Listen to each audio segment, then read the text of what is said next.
Salut! Bienvenue pour cette courte vidéo où je réponds à Jessica qui m'a posé une question en lien avec le mental et l'ego et comment les différencier ou bien sont-ils identiques.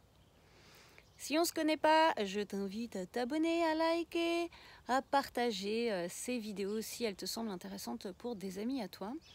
Et il paraît qu'il faut activer la clochette aussi pour avoir les infos des nouvelles vidéos qui sortent. Donc, si tu me découvres, eh bien, je suis alchimiste moderne, coach et thérapeute. Et ça fait plus de 20 ans que je suis dans le bouddhisme de manière assez extrême à certains moments de ma vie. Et donc là, je vais te parler de ces deux aspects à partir des images bouddhistes. Donc en fait, quand on travaille sur l'esprit, il y a une image que tu as peut-être vue qui est un chemin sinueux qui monte en fait. Et ce chemin, c'est un éléphant qui l'emprunte et sur lequel, sur son dos, en fait, il y a un singe.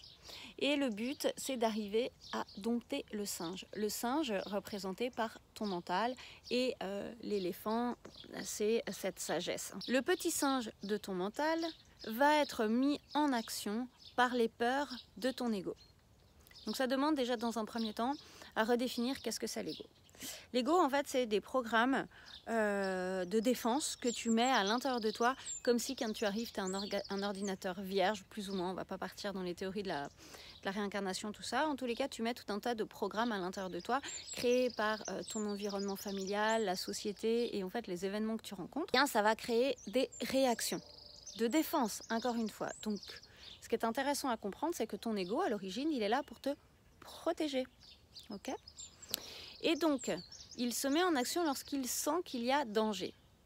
Et à partir de là, eh bien, ton mental vient s'agiter. Donc, si on reprend cette image du petit singe, c'est comme si, tu vois, l'éléphant monte en fait ce chemin, là, cette montagne, et puis le singe, pardon, je vais y arriver avec tous ces animaux, et le singe, comme s'il voit, je sais pas, une pierre ou un serpent, il imagine voir quelque chose, et là, tout d'un coup, il se met à jumper dans tous les sens sur le dos de l'éléphant pour indiquer qu'il y a un danger. Ok.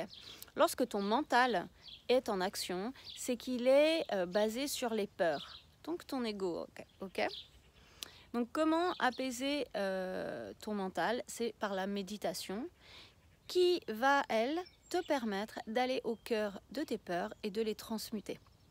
Donc c'est vraiment ça, c'est lorsque tu transmutes tes peurs, tu es dans l'apaisement.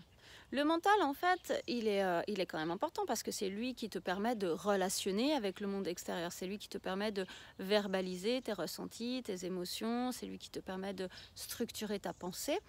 Donc, il n'est pas à bannir comme l'ego, il est à comprendre et à transmuter et donc à dresser, à canaliser. Tu peux prendre aussi l'analogie d'une charrette.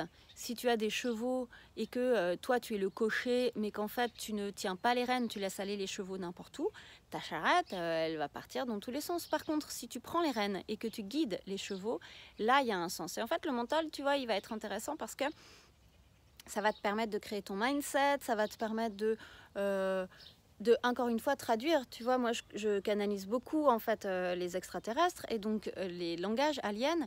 Et pour pouvoir te faire les traductions des encodages que j'ai ou des infos que j'ai, eh bien, c'est mon mental qui va m'accompagner pour que je puisse te faire la traduction. Ok ?